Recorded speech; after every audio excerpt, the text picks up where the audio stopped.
Praise the Lord. உனக்காக ஓர் வசனம். சபை உரையாளர் 5ஆம் அதிகாரம் 4ஆம் வசனம். கடவுளுக்கு நீ ஏதாவது ஒரு வாக்கு கொடுத்திருந்தால் அதை நிறைவேற்றுவதில் காலம் தாழ்த்தாதே. ஏனெனில் பொறுப்பின்றி நடப்போரிடம் அவர் விருப்பம் கொள்வதில்லை. என்ன வாக்கு கொடுத்தாயோ அதை தவறாமல் நிறைவேற்று. ஆமேன். பிரசங்கி 5ஆம் அதிகாரம் 4ஆம் வசனம். நீ தேவனுக்கு ஒரு பொருத்தனை பண்ணி கொண்டால் அதை செலுத்த தாமதையாதே.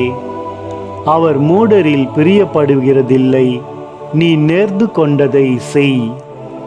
ஆமேன்.